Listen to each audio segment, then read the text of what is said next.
Hello, Global Theater. My name is Jerry Fialka. Today is May 6, 2022. We want to thank Rob Grant and his amazing podcast, I'm Probably Wrong About Everything. It's an honor and a pleasure to be here with Reverend A. Leo Reilly. Leo, where are you calling in from?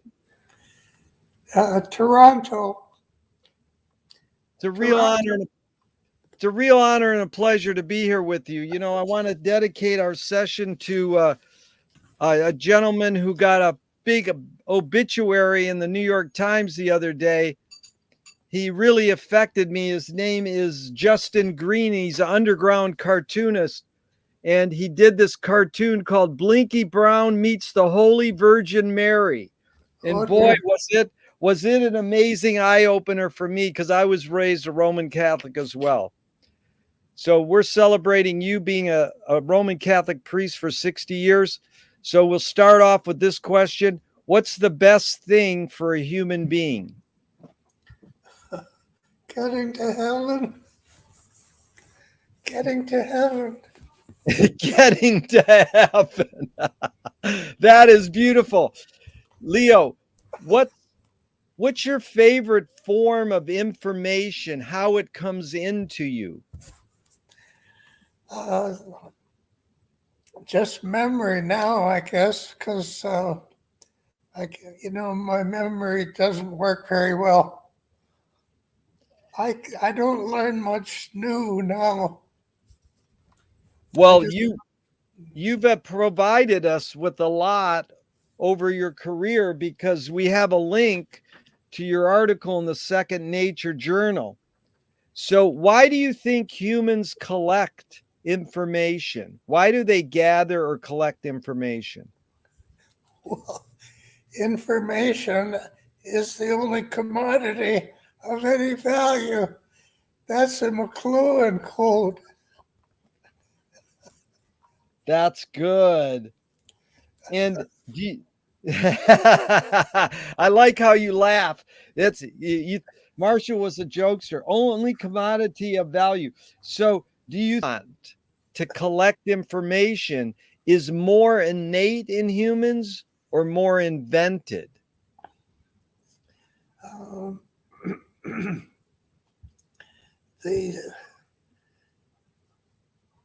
There's a wonderful new philosopher, Jennifer Ann Frey, and she was being interviewed.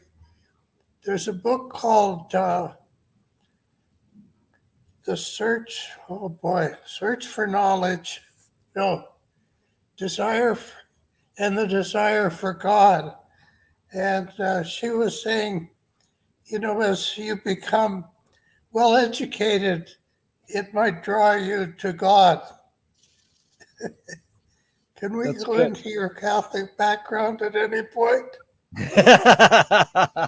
Well, but do you think, I like that, because searching is part of this action we do to collect information, but is it in us innately, like to eat food, that's in us innately, or did humans invent this collecting of information?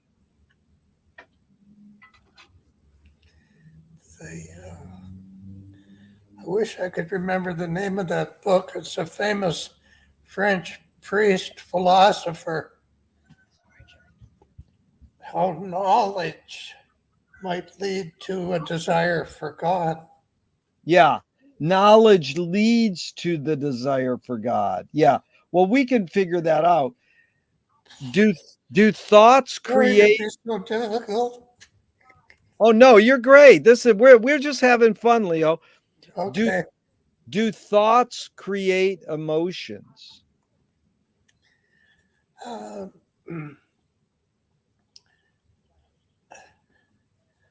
Well, I believe that if you're at,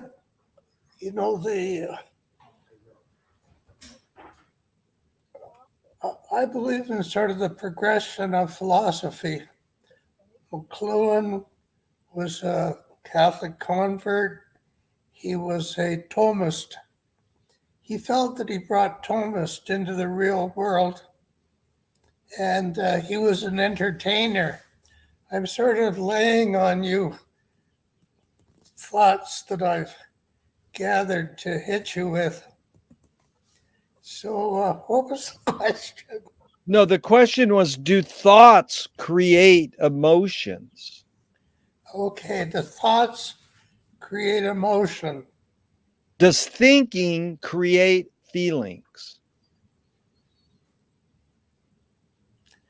Body language is the original language. Our mother coaxes us into knowledge. And I think I quoted that line in Virgil, begin, little child, with a laugh to know your mother. So body language is the original language, and it would include feeling, very Yes. strong feelings. We know that the birth process shapes your whole life. Yeah, my friend, the great Dada rock star Cap Beefheart, he was in his mother's womb and he didn't want to come out. He wanted to stay in there. It's like womb service. That's what I'm in. I'm in assisted living.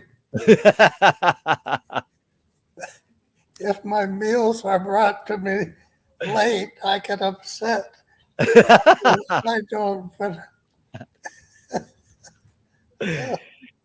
Okay, Leo, the next question. I don't know what I think until I fill in the blank.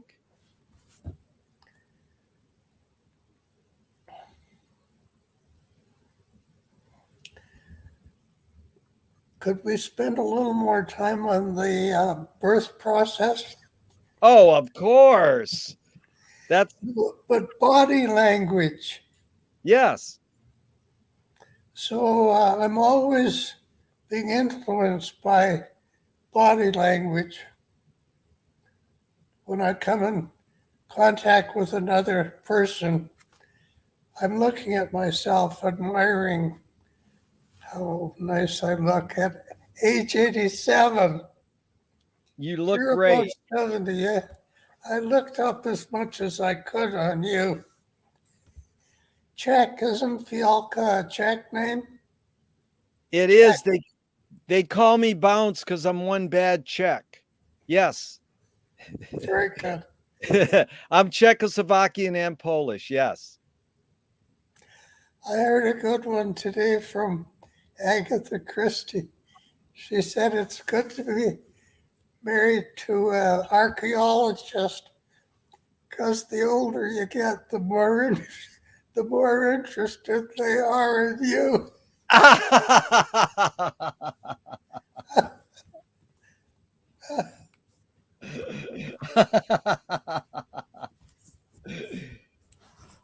That's a good joke. The more interest. But the birthing, we're going to get into that. We're going to get into memory. But I wanted to cover this thing about language and thinking first and slowly morph into those other subjects. So everything will come full circle. You'll see. We'll get back into. I'm not talking about birthing. I'm talking about body language. Right. See, the mother, when the child is born, the mother has to coax the baby into recognizing her. And at the beginning, the baby doesn't know how to laugh, or it doesn't know what laughing means. So that's the first big breakthrough in body language, when the infant recognizes that it's communicating with the mother through laughter. And it's also, we've tackled this one about the eyes. That did the human invent eye contact because they're seeking the eye contact of their mother to feed them milk? Or is eye contact in us innately? The gaze. They That's don't see very well when they're first born. They have to learn how to see. learn how to see, exactly. Are we going somewhere? Yeah. Well, we're already there. Okay, I'm But sorry. I shouldn't insult the questioner. don't worry. I'm all about having fun. The whole point of my interview series is to reinvent the whole process. See, I have a script and I like to hold to it, but we can weave in and out and do like Pascal, the mathematician philosopher who affected Marshall McLuhan, said, in order to understand anything, you have to know this end of the spectrum and that end of the spectrum and everything in between. It's sort of like that comprehensiveness idea. Or the other one is the big picture. So trying to understand the big picture is like we'll delve right into this thing about porch philosophy, Stoicism. This is something you've written about. The Stoics, aren't they wanting to see the big picture and not just limited eye, reality tunnel?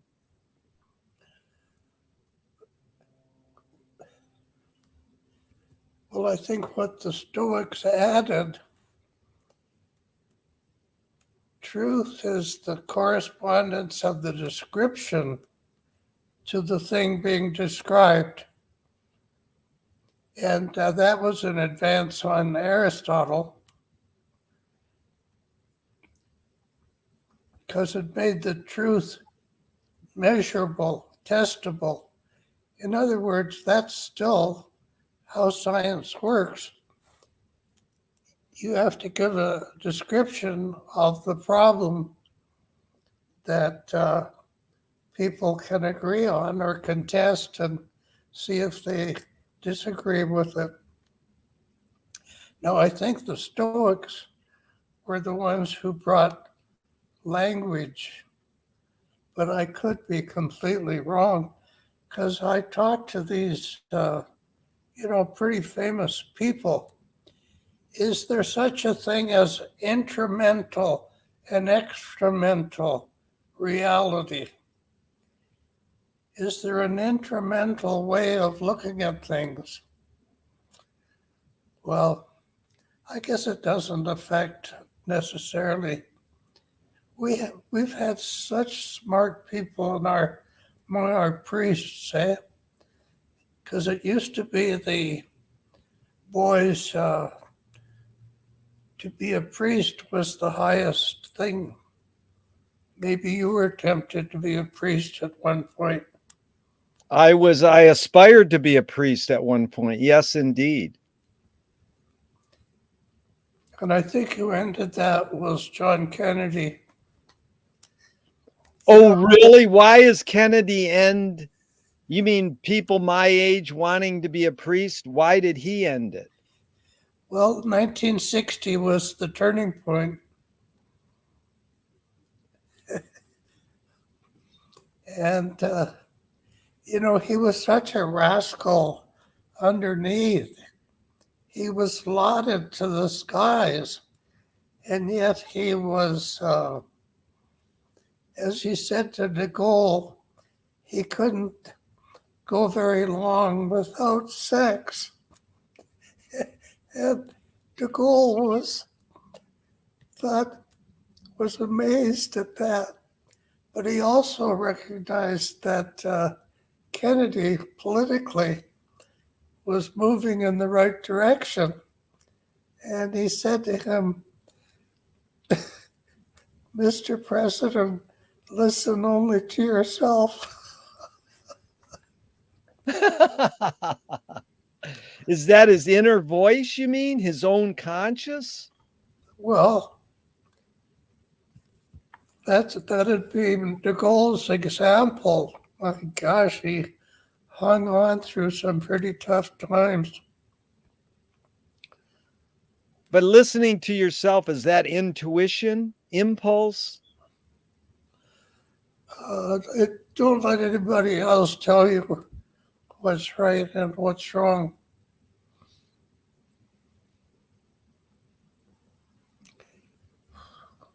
Well, Leo, let's go back to the word truth for a second. Louis Buñuel, the filmmaker who was raised Roman Catholic, said, "I'm for anyone who seeks the truth, but I part ways when they claim they found it." Oh, yeah. Any comment on that?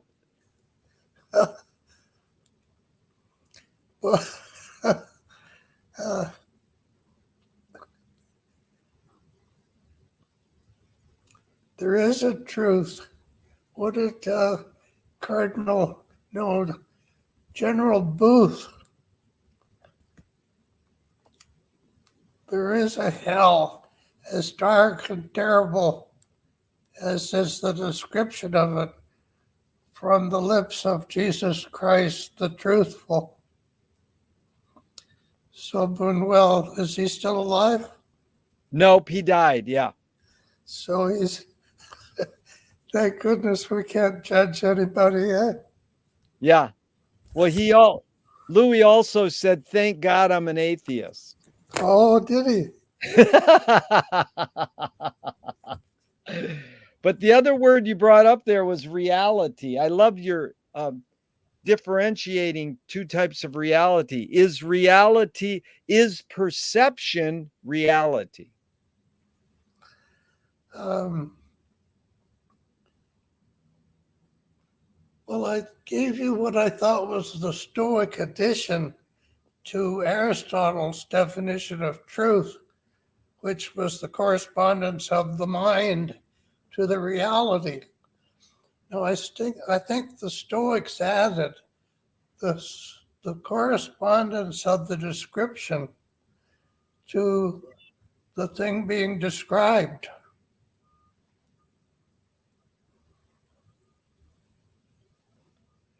Well, that entails language then, right? See, body language, everything comes out of body language. Out of body language comes gestural and spoken. You know, we learn to say mother and father, then it goes on from there. Right. Can humans think without language? Body language, without body language, we don't function.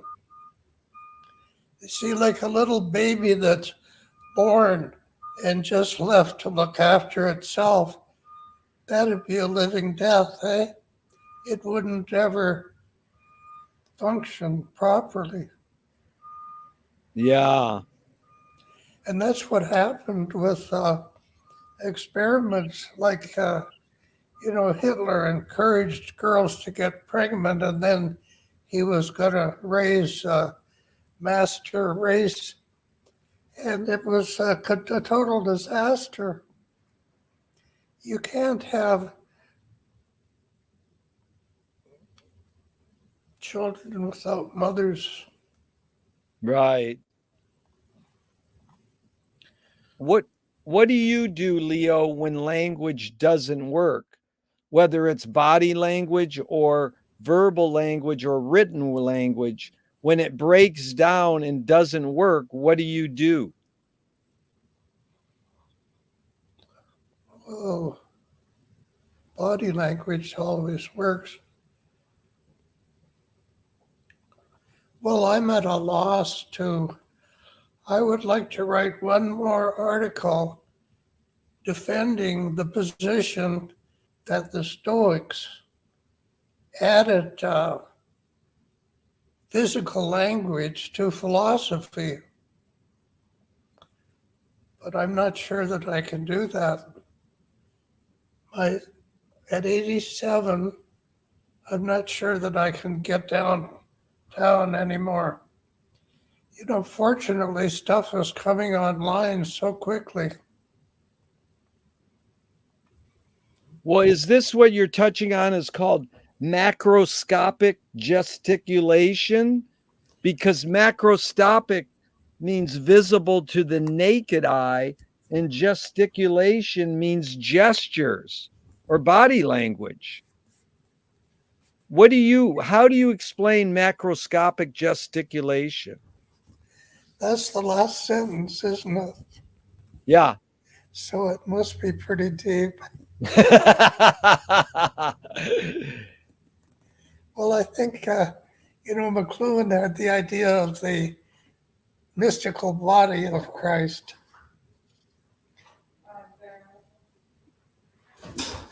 Thanks. Well, what does he mean by that? What's the mystical body? Well, in heaven, our bodies have three qualities. They're bright, they move easily, and they're invulnerable. So we don't have any trouble communicating with each other. Well, that reminds me of Alan Watts said, no, G.K. Chesterton taught Alan Watts. Marshall's hero, G.K. Chesterton said, angels can fly because they take themselves lightly. Oh, yeah.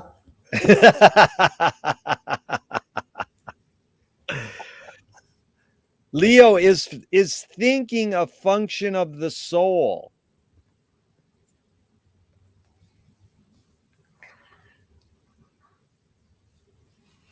Well, I'm an old philosopher priest, eh? I was never a philosopher. I trained in Latin and Greek. I'm going to show you. So you have to go by the actions. What you say about the soul would follow from the action that you're describing. So the proof that we're spiritual beings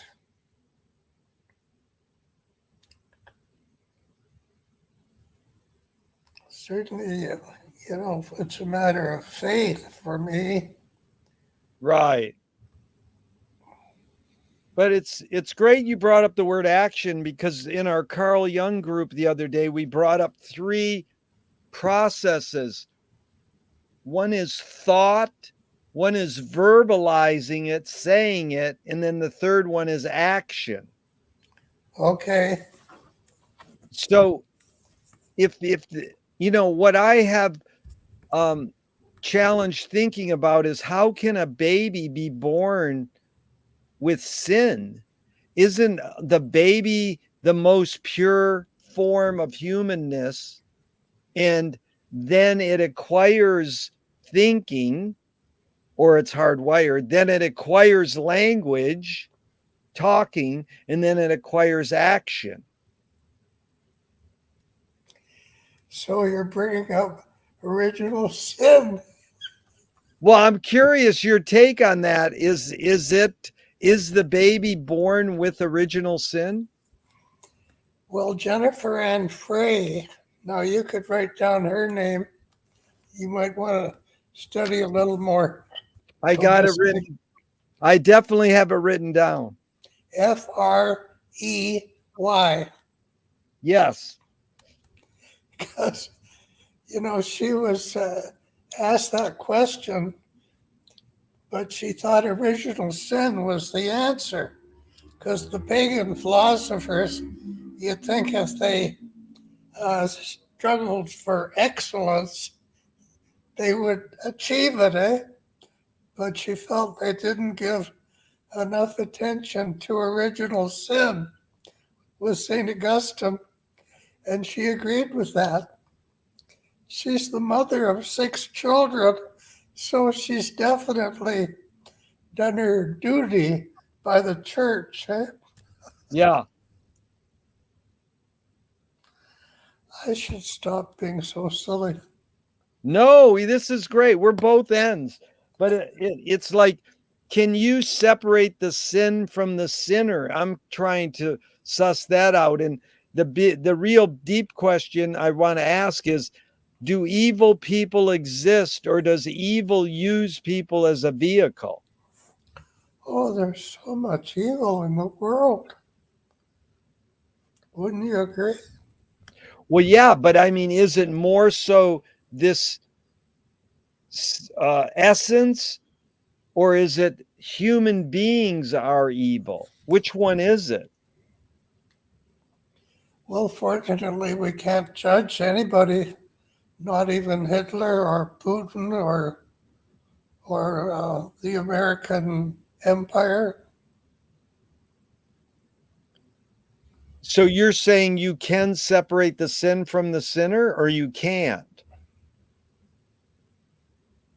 Well, we can see horrible things happening. Yeah. How this Putin can cause so much harm. Yeah.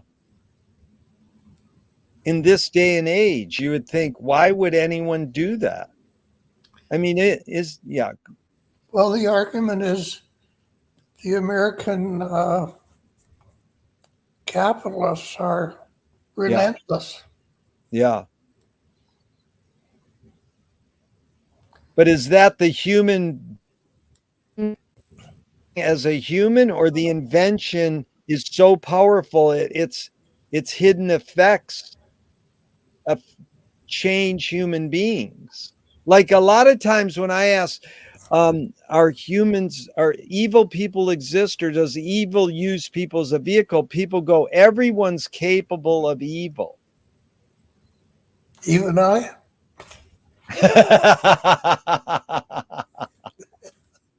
I don't know. I don't know you good enough, but I'd say probably not. You know Joseph Campbell's favorite joke? No. You want to? Yeah, it goes Yeah. along with this. The the guy climbs up to the top of the mountain to meet his guru. Like Yeah. he climbs for 5 days, and he finally gets up there, and he says, "Guru, what's the meaning of life?" And the guru goes, "A candle is the meaning of life." And the guy goes, "You mean I climbed up this mountain for 5 days to hear you say a candle is the meaning of life?" And the guru goes, "Why isn't it?"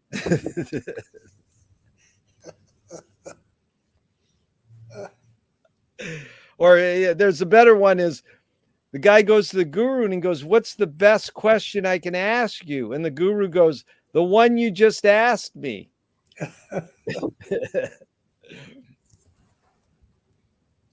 But I mean, I I have a thing about that, the thought, because I was raised a Roman Catholic and we were taught, oh, don't have impure thoughts, and then don't verbalize the thought, and then don't act on the thought.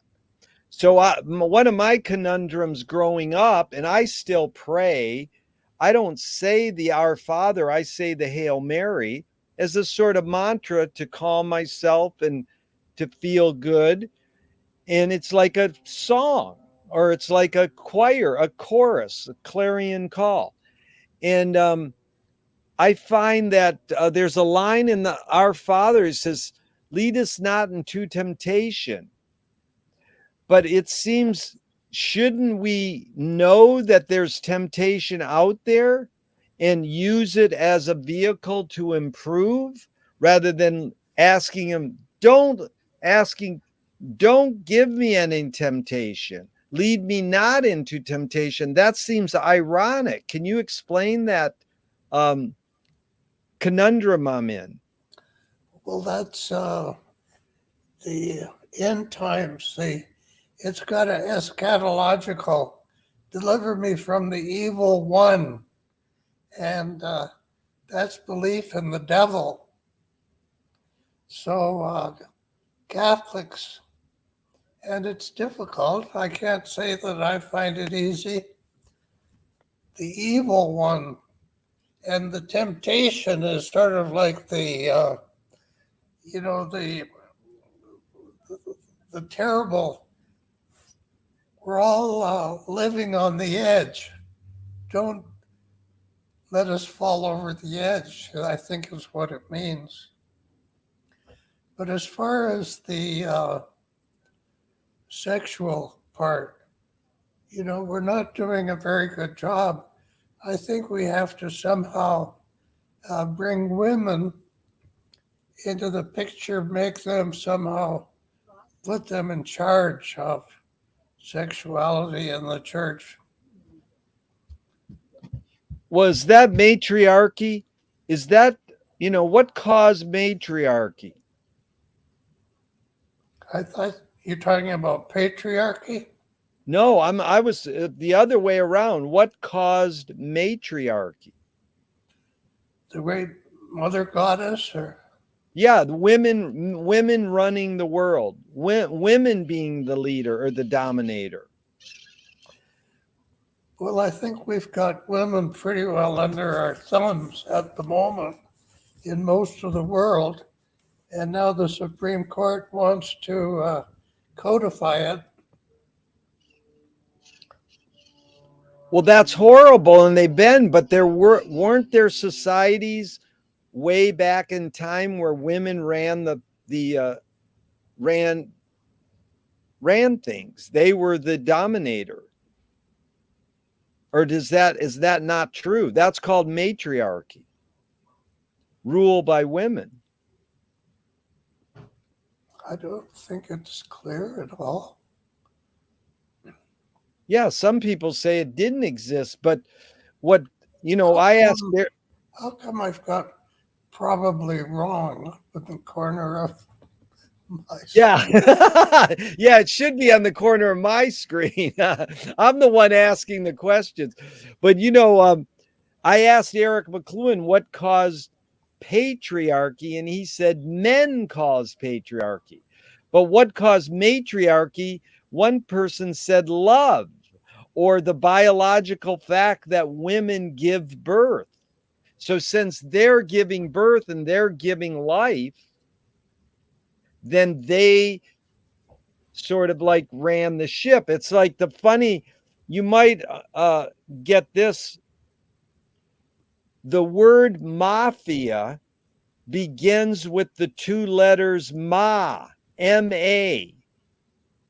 So women run the world, but they let men think that they run the world. Well,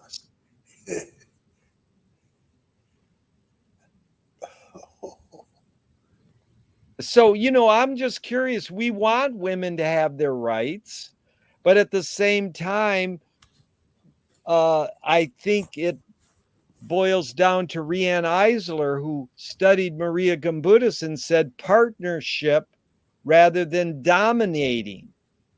Don't have dominating societies, have partnership society. so you want the opinion of an old priest on that? Yes.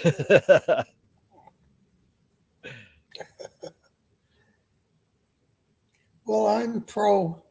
I would say I've always been pro female, even though I didn't get along. My mother, I think, had some bitterness. She was a very bright person and had to conform to the standards of women being subject to their husbands.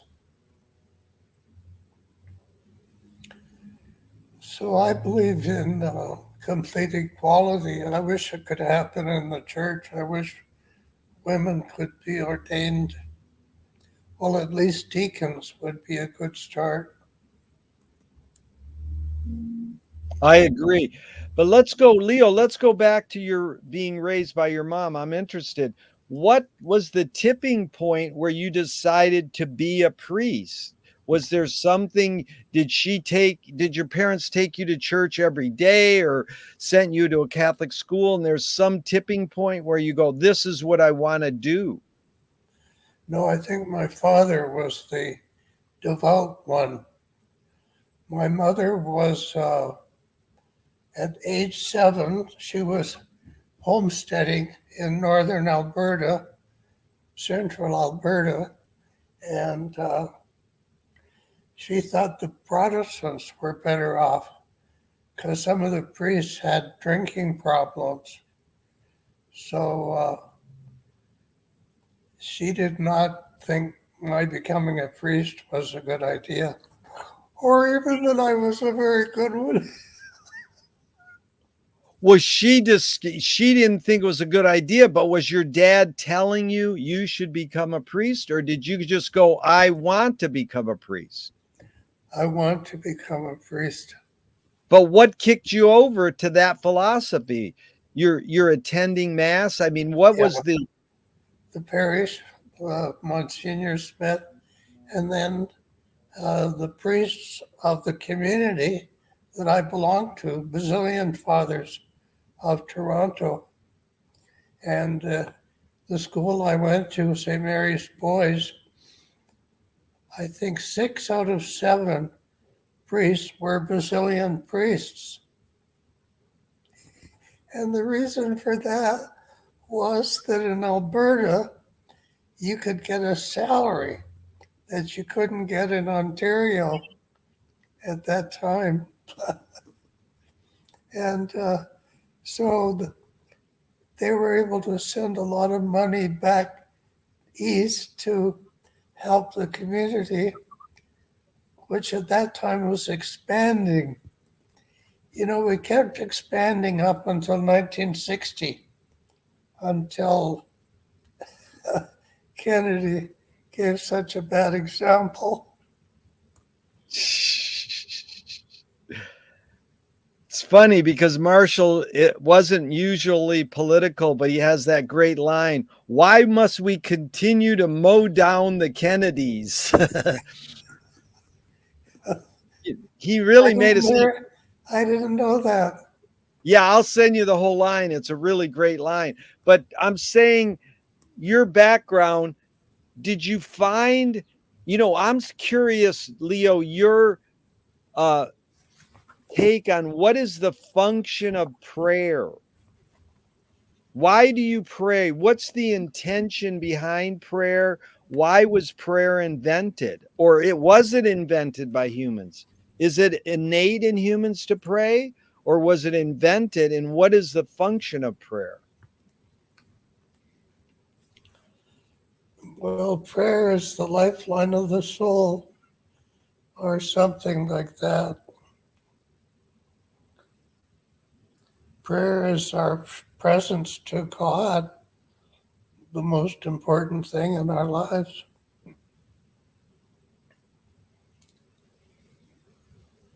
But is prayer more thought, verbalization, or action, or all three? All three. Yeah. I was 25 years in a Latino parish in Detroit. And, they lived in a spiritual world. It was, for them, a vacation would be going on a pilgrimage.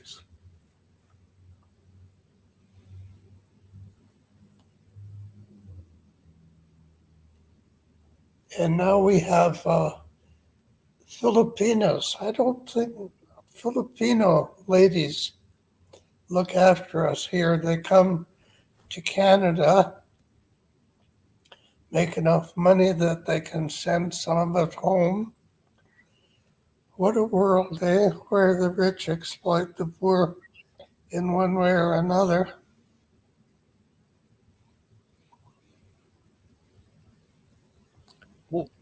Well, Leo, the question was the function of soul. You answered. I mean, the function of prayer. You answered it. And it was interesting because I was in Flint, Michigan, and Ann Arbor, Michigan. So we maybe crossed paths because you were in Detroit for 25 years. We were both in Michigan. And I'm curious, you know, the inequalities in life that you just brought up. Yeah. What can we do about that?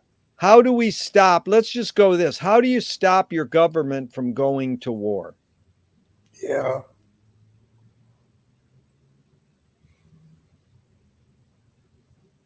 Any ideas? No.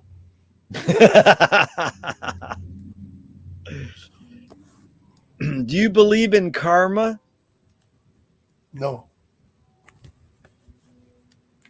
But I have a friend who does, and I respect his thoughts. Yeah.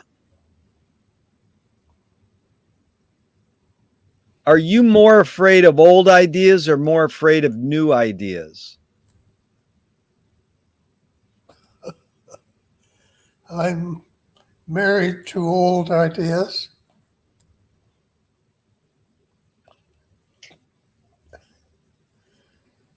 Rob's probably wrong at gmail.com. See below your name? Oh, Yes. I'm sorry for distracting you. No, that's all right. So, Well, Jennifer Ann Frey has, I shouldn't be talking about her. She's in her 50s yep. and she's beautiful. And she's got a blog, and I don't know much about blogs, Sacred and Profane Love.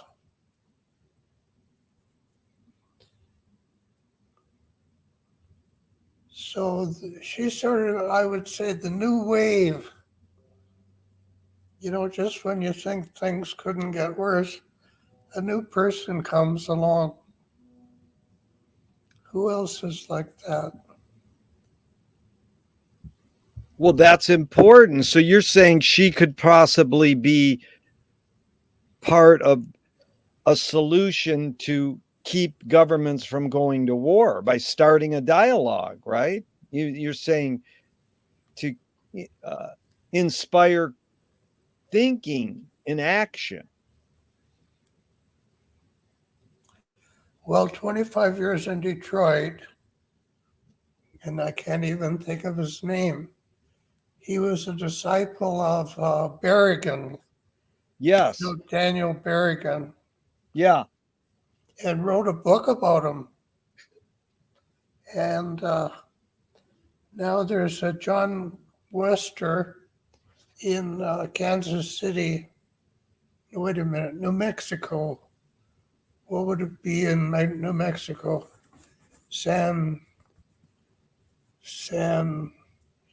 but he's brought out a encyclical. It's like a bishop's encyclical against war, and it's against the nuclear industry. Yeah. And I belong to Catholic Pax Christi, Toronto. That's, although I haven't paid my dues lately, Pax Christi, Peace of Christ. It's the International Catholic Peace Movement. And I just found out yesterday that the founder, Bishop Tom Gumbleton, have you heard of him? No, but please, I'm listening. Tell me more. Well, he'd be in his 90s now, but he's the founder of Pax Christi in the United States. And at one time, the American bishops were very much involved in peace promotion. And he was one of the strong voices with that. And I went to El Salvador with him for 10 days after the war. And we stayed in a comfortable hotel. It's such a small country.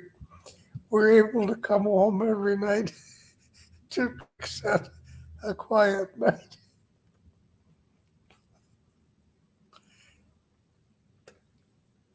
You mean what you were seeing during the day was horrific, but then you could be in a No, nice the war hotel? was over. Oh, I see. Commandante, and we met all of these, war heroes, really, because they brought the right wingers to the table finally.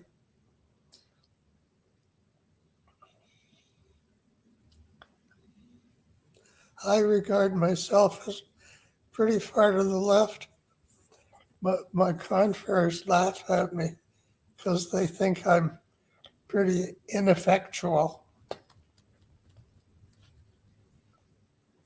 Well, that's what I'm asking about is how can one be how can one have effect on causing peace? Like, what does courage mean now in ending war on earth? Well, Thich Nhat Hanh, those Buddhist monks, they burned themselves, eh? And it happened again recently. Somebody burned himself, and I don't know if it was Thich Nhat Hanh, but anyway, the person giving the spiritual take on it said it wasn't suicide. It was.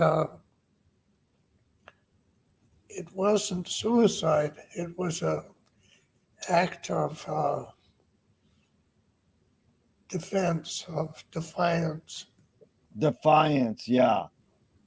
Well, that's what the Berrigan brothers taught me growing up, Phil and Dan, that you could use poetry as well as, protest in the streets to raise consciousness about how to stop war, how to enlighten people to encourage, live peace more than live war. So you chose medieval linguistics. How does medieval linguistics, cross over into your Catholicism and your love for literature like McLuhan? I'm afraid I don't have any heroic deeds to show. But I'm not saying the heroic deeds. I'm saying about what did medieval linguistics do for your philosophies in life? Studying medieval linguistics, what did that do for you? Well, my community put me to study Greek and Latin. And then I taught high school for 5 years. Wasn't very good at it. Lost the job, really. And then another member of our community put me to work editing Peter Helios. You do want to see it, right? Sure. Yeah. Nice. Yeah. Yes. And there, see my name at the bottom? Yes. That's one of 2 volumes. And so that's where I studied.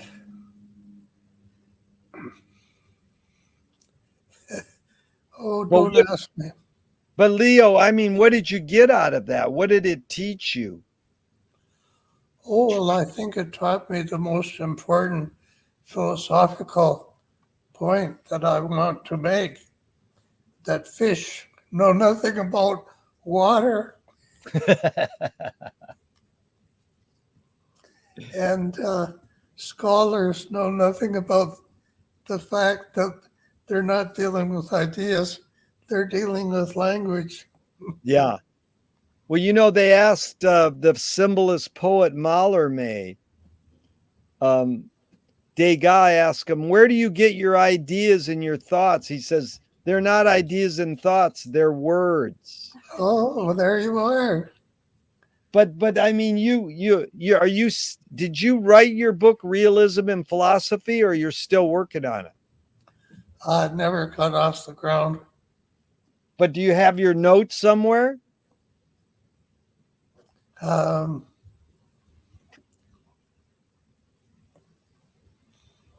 well, I would just like to write this one article trying to show that the Stoics introduced physical language into philosophy.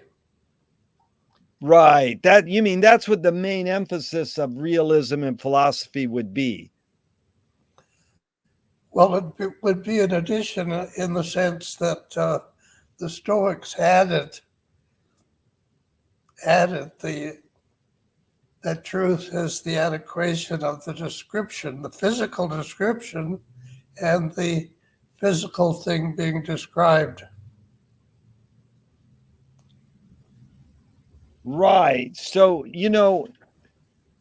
the Stoics in real basic terms are defined as being indifferent to pain and or pleasure. They repress their feelings and so they endure. Is that how you define stoicism, or is that just No, where's the difference? Because that's how it's like sort of explained in the normal world. How would you further explain stoicism? well, I believe we're talking about an 800-year period from the early Stoics in the 4th century BC to somebody like Marcus Aurelius in the 2nd century AD, 600 years. Yeah. So I think the main point of the Stoics, they took Aristotle's matter and form and they said it applies to everything, and everything is physical, and so everything is a work of art. It's made out of physical material, and the artist gives it a form by shaping it. And That's so that was, and then language was a good example of something made out of matter and form, because you need physical material and it needs to have a meaning.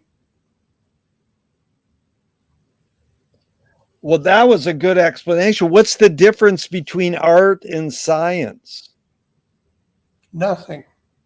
That is right. Love that. Who's laughing? That's my wife, Susie. She loved hearing that. That was good. Oh, I love seeing Susie perform. Yeah, that is truly a treat, isn't it? Well, song is an important aspect of your profession, being a Catholic.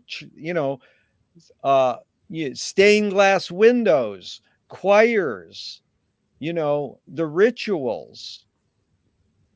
Is that what attracted you to pursue this stoicism way of thinking, stoic way of thinking? Because what you were involved with in 60 years involved so much more than something that people would think prayer is. There's no, prayer is like talking to something that's not physically there.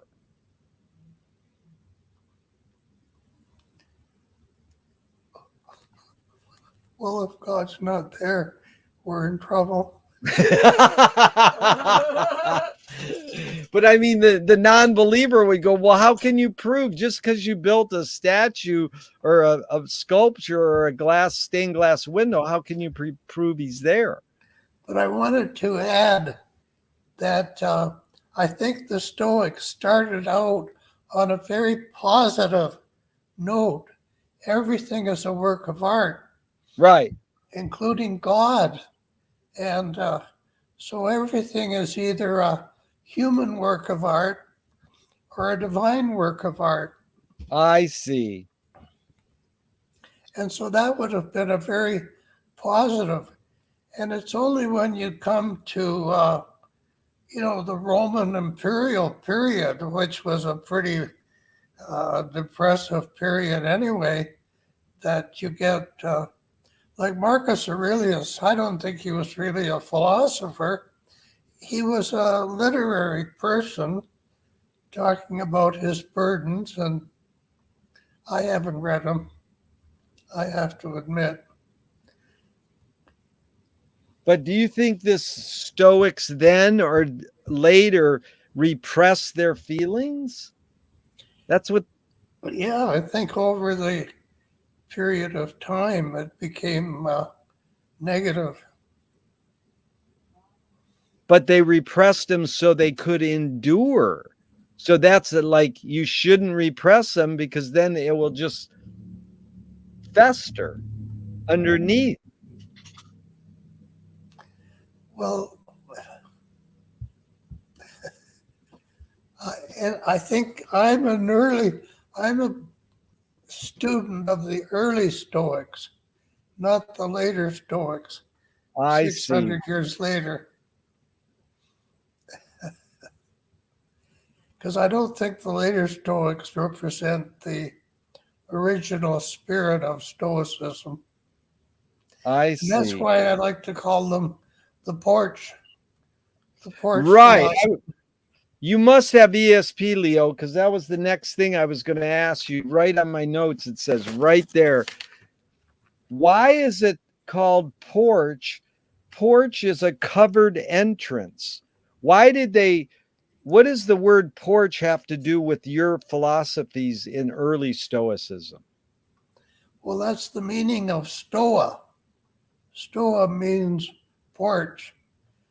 The followers of Zeno, the founder of, they met at the porch. They could get out of the rain.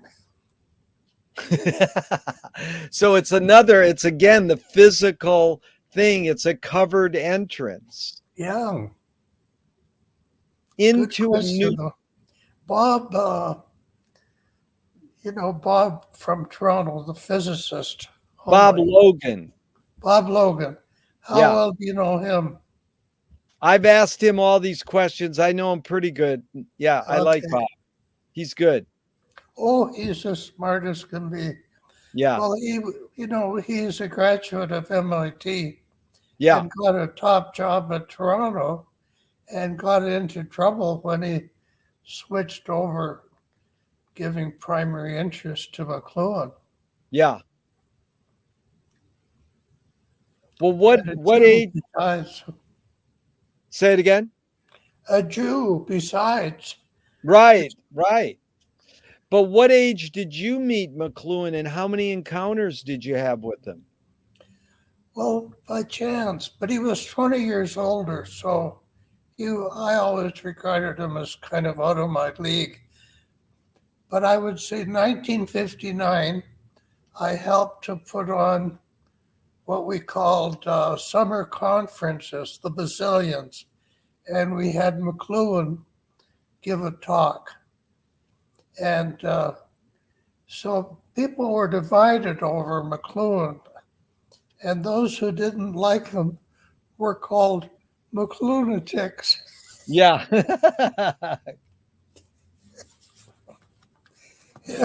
And so I became a mild-mannered McLunatic.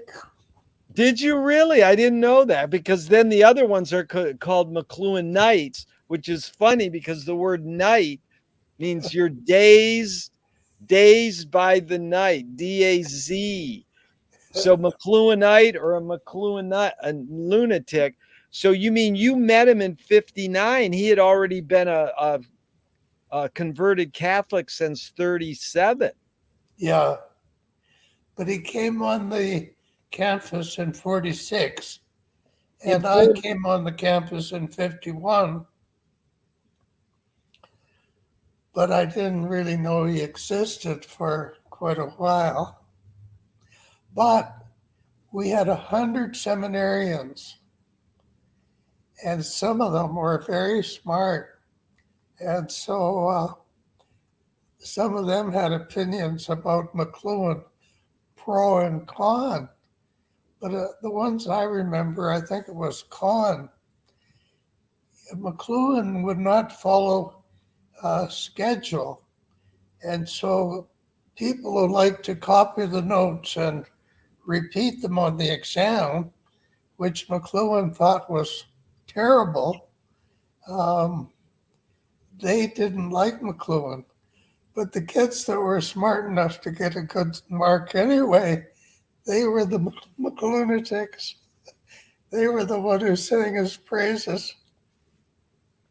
That's funny. But this is in 59 that you hosted this summer conference. Me and another Basilian got me to, I helped him really. But how many one-on-ones did you have with Marshall? Did you get to meet him and talk to him one-on-one? And Well, from 59 on, I was a devotee. You know, I didn't have classes from him, which was probably good. But I went to all his talks. And the thing made a deep impression, you know, he thought the university was such a phony business. yeah, And I remember him giving lectures at University College. Who am I? Is there a me? yeah. Do I exist? In other words, important questions, not material from a course you're taking. Do I exist? Is there a me? Who am I? Do I exist? Those are amazing questions. In fact, I wanted to ask you 5 questions that Alan Watts asked that are similar. Do you want to try these 5 quick questions just off the top of your head? Who started it all? God. Are we going to make it? Yes, if we're good. Where do we put it?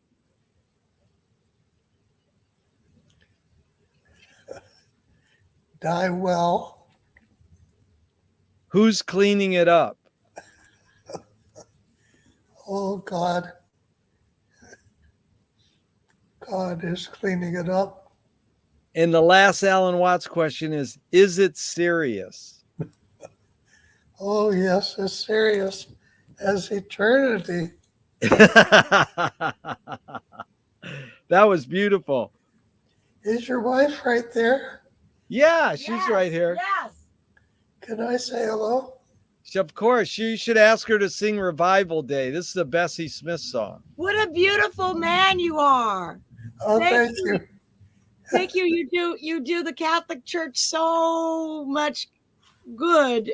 I just, there's not many people like you, Father. There's not many people like you.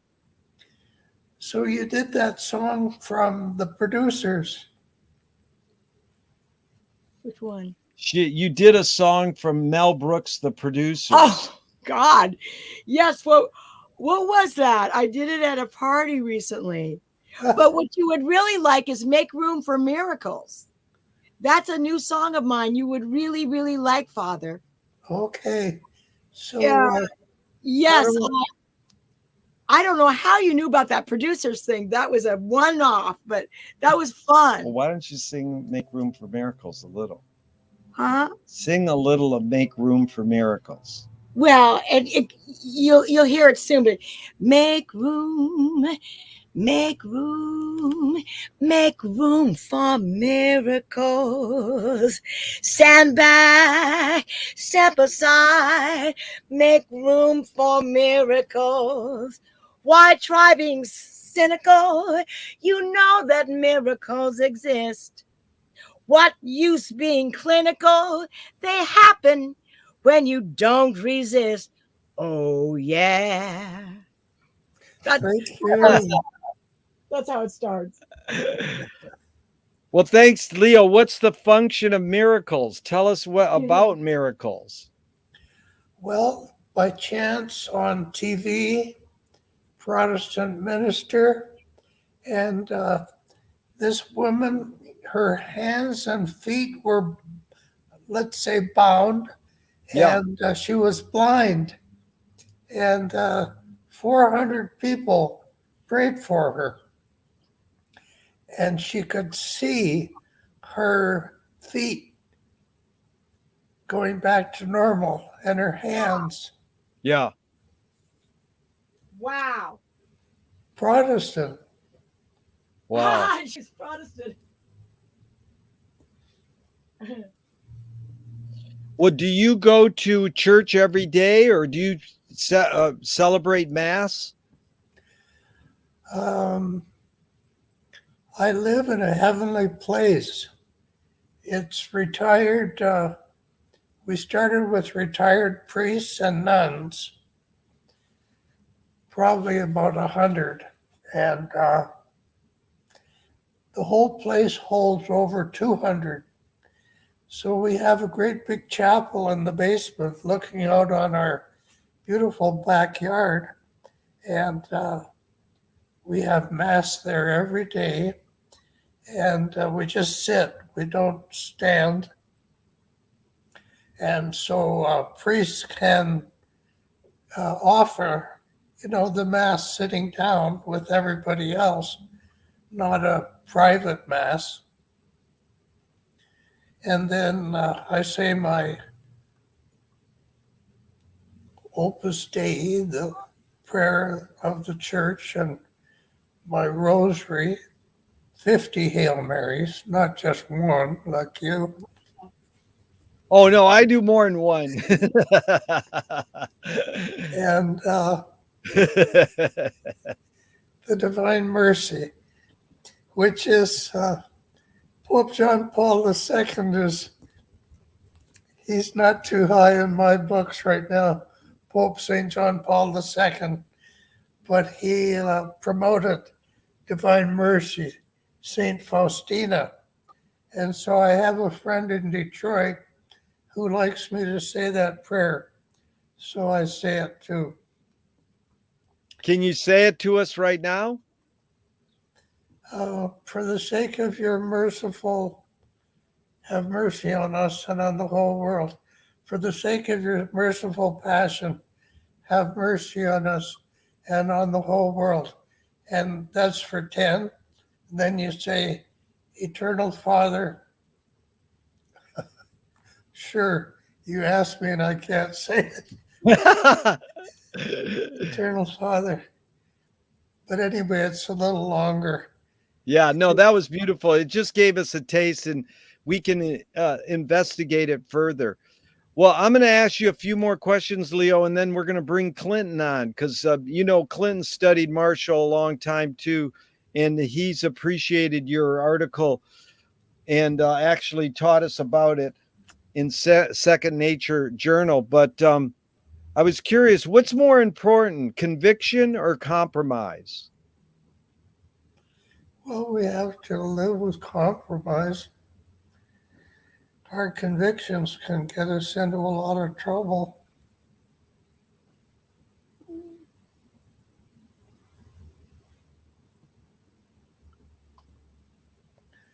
Moshe Feldenkrais works with healing and movement. He says it's literally possible to identify a weakness and incorporate it to become a strength, rather than we're normally taught to overcome a weakness. Tell me a weakness you turned into a strength. Oh, okay. Well, I think it's, my dear friend tells me my ministry has been with the overlooked. And so here in Toronto, I could point to 4 males whom I feel I have that relationship with. And I just talked to my niece. She said, "Oh, Father Leo, I love you," because with all my faults, and she retired, and I tried to tell her, "Oh, you got to be so careful during the first year of retirement." I don't know. That's good. That's good. And you turned it into a strength, and you help others. I hope so, yeah. Yeah. If you were walking down the street today and you met yourself as a 12-year-old, what would you say to your 12-year-old self? I can see myself walking with my sister, 5 years older. She's 92. I talked to her today. I offered her an early Mother's Day greeting. And I was into movies in those days. What would I say? I'd say I'm doing fine. Beautiful. Can you forget to die? Befriending death. That's Henry Nouwen. Have you heard of him? I'm No, trying to befriend death because it'll come, I hope, within a year or two. Beautiful. Lewis Carroll. Let's see, Clinton, you can join us in anytime you want. Clinton's going to join us for a few questions too. Lewis Carroll, Leo, said, I believe as many as 6 impossible things before breakfast. Have you believed in any impossible things lately? Oh, well, the end of the war in the Ukraine, but it doesn't seem to be happening. And this big abortion thing, you'll be surprised to hear, and I'll get into trouble for saying it, but I think abortion is a lesser evil than forcing women to have babies. Yes. Yeah. Let it be natural, Yeah. because women will have babies if the opportunity, I mean, they're not being bad spirited about it. Yeah.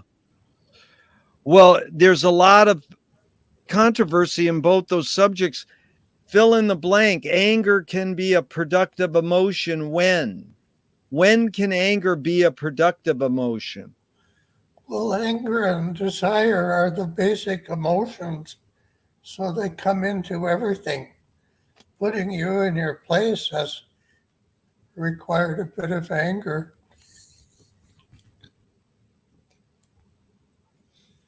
How do you explain your longevity, Leo? Uh-oh. Clinton must have upset the system. I know Clinton jumped on and then he disappeared. I think he's gonna join us. But I mean, how do you explain living a long and fruitful life? Oh, I bypassed many a mess. I still hope my messes don't catch up with me. Yeah. Okay, well, here's Clinton too. Now he's ready. Clinton, it's good to see you. Can you hear us okay? I can hear you. Can you hear me? Yes. Good. So, Excellent. I know you've sat in on this, and Leo's been a real treat, and we know you might have something to ask him or any comments. We welcome you. Oh, pleasure to meet you, Father. Thank you. Have we not met? Well, we've met on email. Yes. We've talked a lot.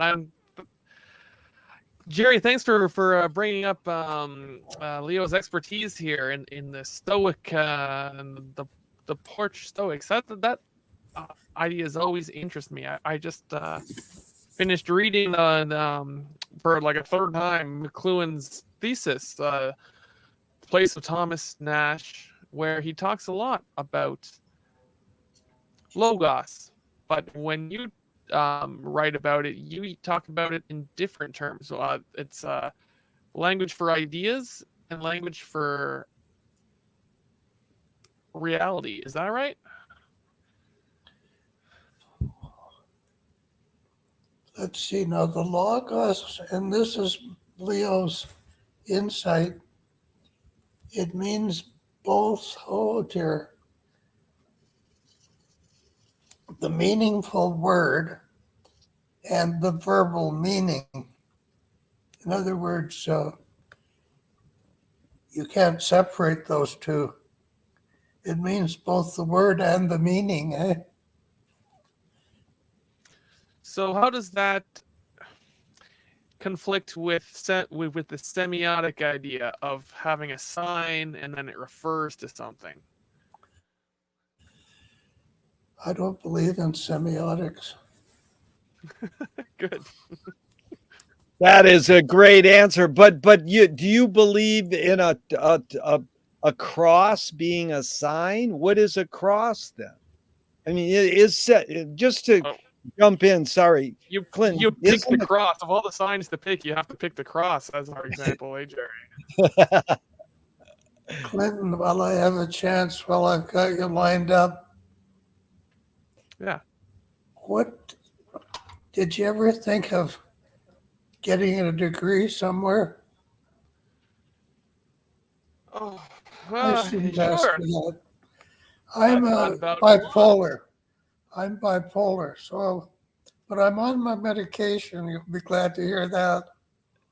And so I say hurtful, outrageous things sometimes. I'm not too discomforted. Don't worry. Sure, I've thought of getting a degree. Although I don't think McLuhan was. I don't think McLuhan's assessment of school was necessarily wrong. No offense to all my academic friends. I'm not sure that. Where do you have a degree from? Ottawa? I don't. I haven't. I never finished my computer science degree. Yes, here in Ottawa.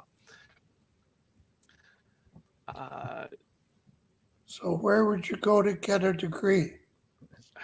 There's Susie. She's saying goodbye, but Clinton is a teacher. He teaches. Oh no, I mean he teaches us online. We meet for Laws of Media every week, reading McLuhan's book. It's okay, Jerry. If I were to hell, I don't know where. It all seems like such a battlefield now. It feels like going in to get a degree would be like going into a war zone where you're the enemy for no reason. I'm not sure what's to be gained and what's to be lost. I sure as hell wouldn't pay for it, if you'll pardon my language. So, how do you make a living? I shouldn't. If you don't want me to ask these questions, fine. That's all right. He'll answer. I got a small retail job. I eke by. It's not great for long-term investments, but I eke by in a small retail job. Although I'm growing a small collection of students who I'm tutoring, who pay me weekly, which is already mostly covered my rent at this point. So, just a note to anyone who's watching, Clinton's looking for students in the McLuhan field. I'm very deeply read, and thorough in trying to study McLuhan, which it isn't studying McLuhan at all. It's studying what he was studying. So I'm trying to read as much literature and literary criticism and theory and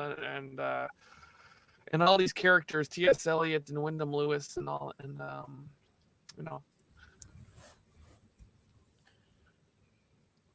But no, I'm not doing it within a school. You're right. I'm not in university studying this stuff. I'm not sure where I would go. Anyway, it's a thought. Yeah, thank you. Yeah. But should old acquaintance be forgotten? How does Menippean satire play a role in your question, Clinton? With the signs, and this was an amazing moment when Leo says, "I don't believe in semiotics." There you go. Yeah, what's wrong? Yeah, what's wrong with semiotics, Leo? I think I know, but explain it for us.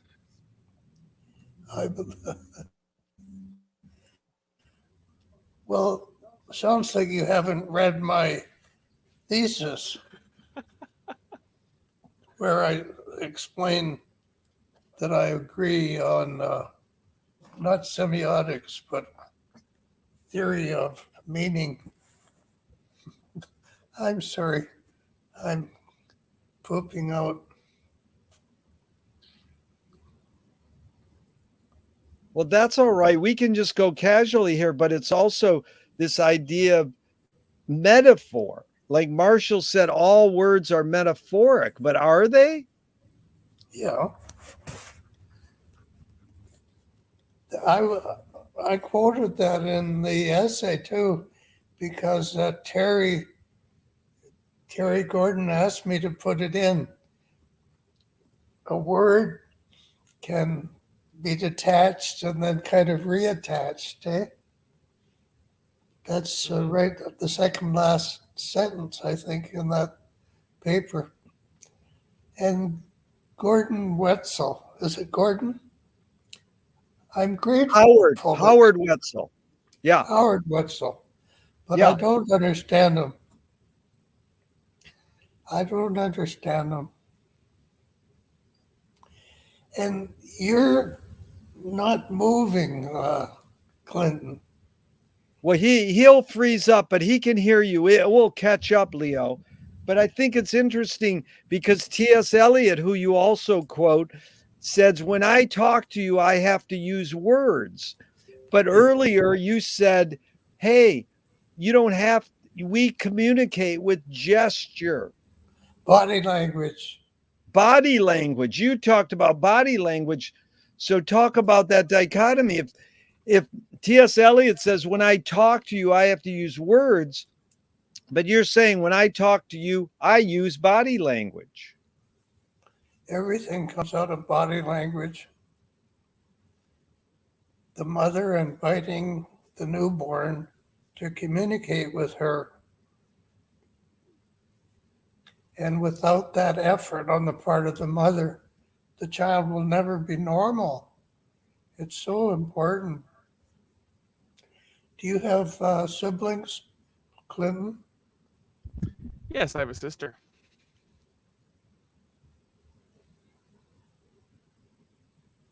Yeah.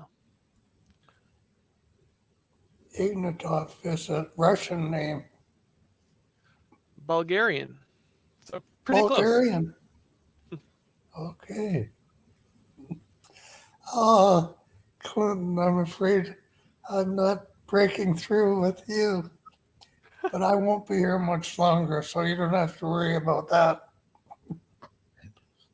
We still got time, Lord Leo. I'm all yours. You use that quote from Marshall McLuhan that with words words allowed us to let go of our world so that we could reach them again in a new way. If I'm bungling the quote. Terry? Yeah. Gordon. You know Terry Gordon? I don't know him, but I know who he is. Yeah. I haven't met Terry Gordon. He's editing the complete works of Marshall McLuhan. And I think he just turned 80. So you've got to worry about these people dropping off the edge. I won't delay. Well, hook us up. We want to interview Terry Gordon. That would be great. But this whole line that Clinton just said, words allow us to let go of the world. It seems the other way around, doesn't it, Clinton? No, I'm trying to find the exact quote. Here's your piece, actually. That's what I'm flipping through in Second Nature. So you don't think I'm not being distracted here. It's all about being distracted, right, Leo? Yeah, distraction from distraction by distraction. T.S. Eliot. Did he say that? That's good. A million tangents eventually circle back again, right?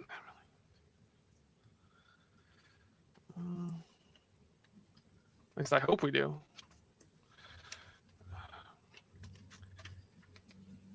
Yeah, that's interesting. My friend wants to get into Stoicism, and so he wants to pick up a book of Marcus Aurelius's Meditations.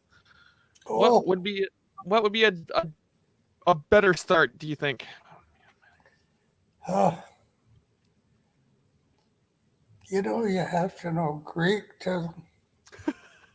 Well, Well, I shouldn't say that. Do you want me to get up? I'll bring the book that you can buy. Very good book. Also Hugh Kenner wrote that book on Stoics. Joyce is one of them, and Beckett's the other. Clinton, do you know about that?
He'll be joining us again, but Leo, thanks for your time. So the name of this book is what?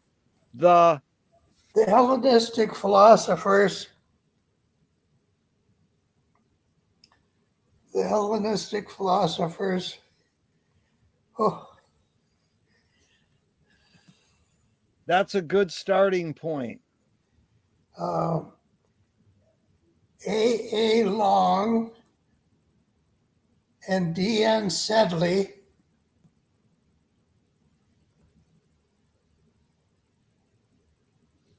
Very good. And with philosophical commentary. And then the Cambridge Companion to the Stoics. oh, Good. oh, And I okay. think there's a later. This is edited by Brad Inwood. He was at University of Toronto, and I think he went to Yale. They migrate uphill. You've Yeah, got to get sounds like on the high flyer circuit, Clinton. That's a good progression. Sure sounds like it. Wow. Well, Clinton was gone there for a second. He rejoined us, and Leo showed us a book called The Hellenistic Philosophers. What does that mean? What does that word mean, Hellenistic? Well, that's the period of the Stoics. Oh, the period. I got it. Okay. That's early Greece history. Yeah. Greek history. Hellenistic, I think it starts with Alexander the Great. But, Clinton, maybe you can tell us. Leo said this general layperson's description is not what he so much is attracted to in the Stoics, that you're indifferent to pain or pleasure, you repress your feelings, and then you endure. What's your attraction, your friend's attraction to pursuing the Stoics now? Maybe if you say that, it will get Leo to comment on your perception. Why now? Yeah, I think that my friend wants a meditative practice and a means to deal with turbulence and hardships and all those stressors. He's looking for a discipline, so to speak. Is there anything? What do you think of that, Leo? Is that a way to go to find Stoicism as a discipline to deal with things?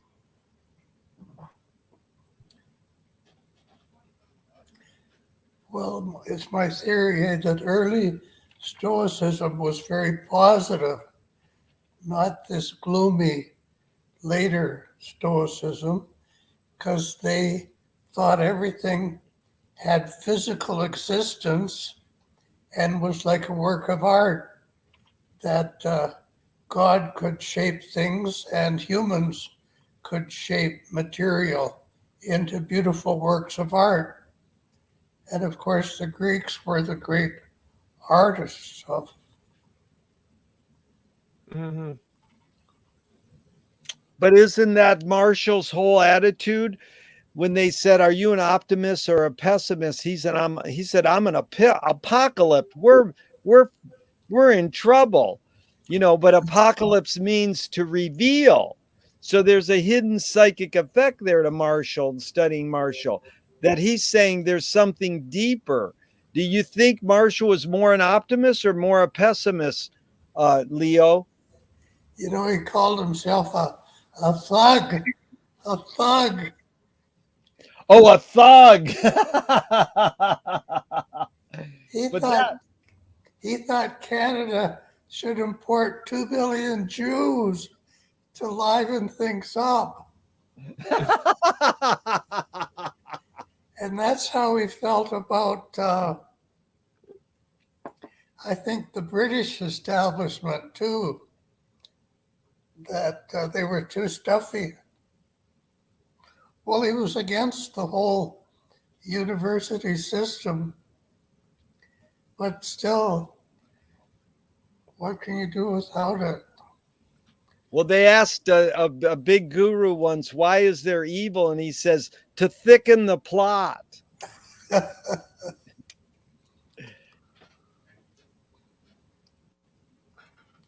Go ahead, Clinton. What do you got? Because I mean, this was an important thing. It's an interesting paradox because, of course, I'm thinking about school. Yeah. Why do you want to send me into that place? Gosh. Well, you got a part. I don't know anything. I was always protected by my community. When I fouled out of teaching high school, I got rescued by one of the priests.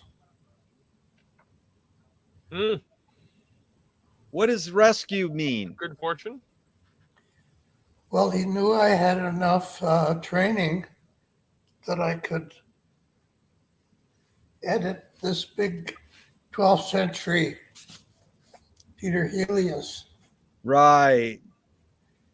And that was sort of my academic accomplishment.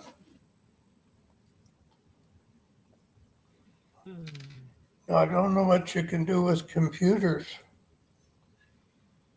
You can run the world and change the world. That's what computers have done. Well, they've caused so much trouble there.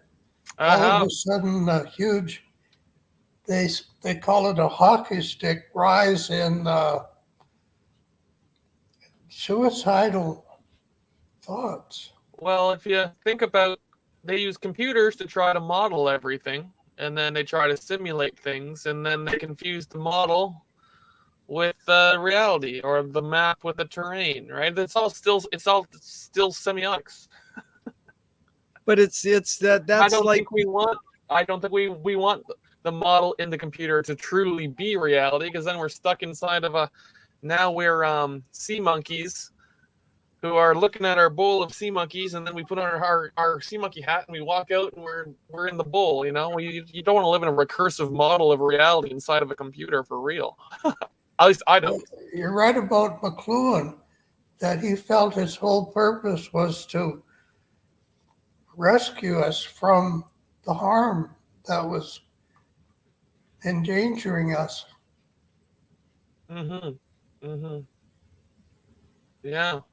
But what you just described, Clinton, seems like printed word, written, electronic word, and Oh no, spoken. if I read a novel, it's just sitting there on the shelf. It's not animated into a story until I'm reading it, and it's animated in my mind. In a computer, the model is animating itself with no humans present. It's a different beast. I will never say it's alive, but it's a different beast.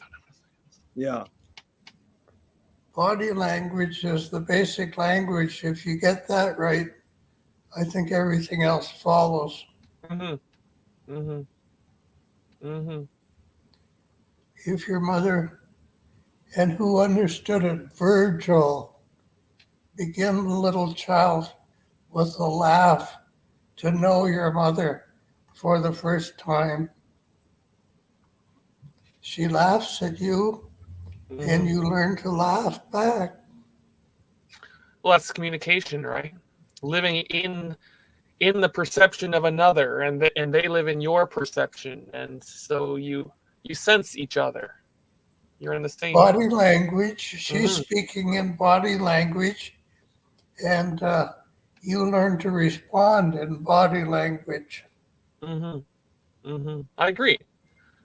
Everything else is that we call communication is downstream of embodied, is downstream from body language. Yeah, we're bodies first.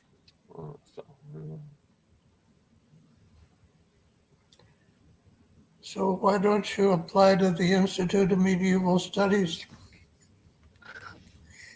You'd have to learn Latin and Greek. Hmm. You know, I didn't get my PhD till I was 45. Is this part of St. Michael's College, right? Yes. Mm.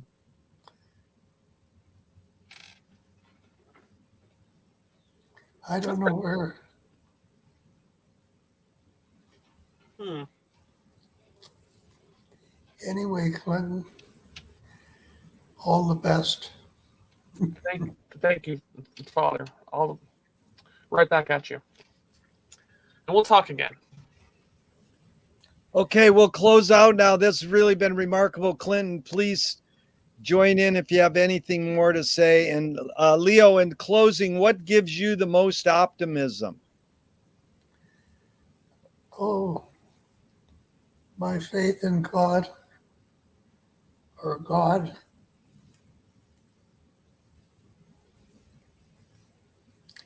And I think I didn't say anything too terrible. I did say that, did I say that abortion is a lesser evil than, Yes, you than did say that. That's good. legislators enforcing birth?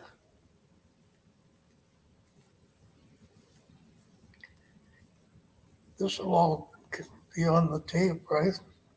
Oh yeah, this has been fun and really helpful. I appreciate it. And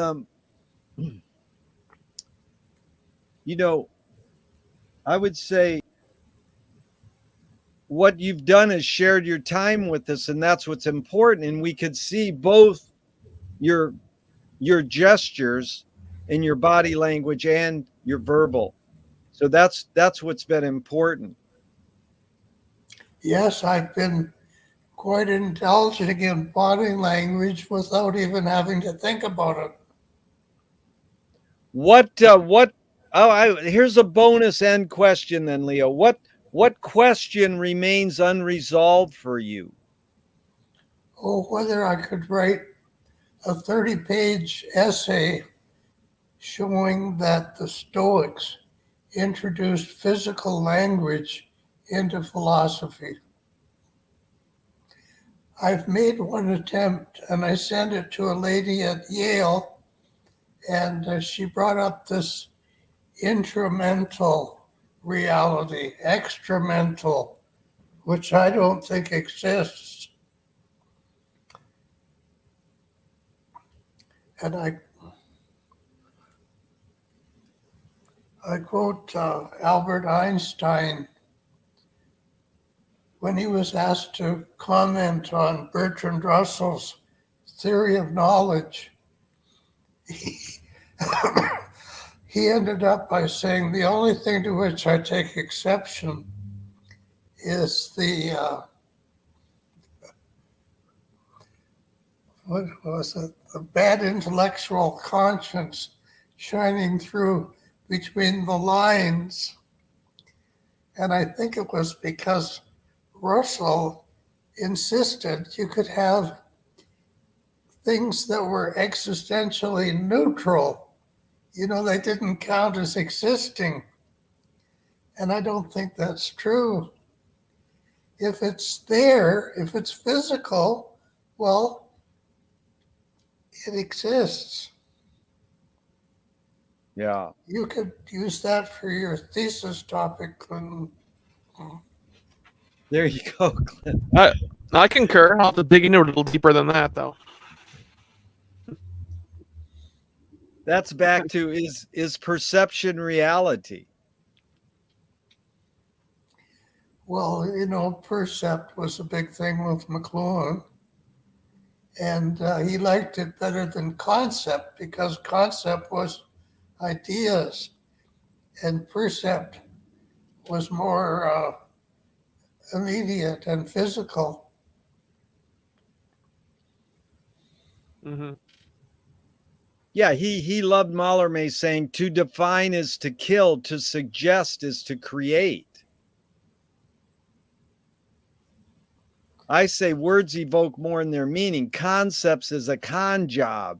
It cons you into believing that's the way something is. Nothing is the way it is, where it's in flux. Go ahead, Leon. What were you going to say?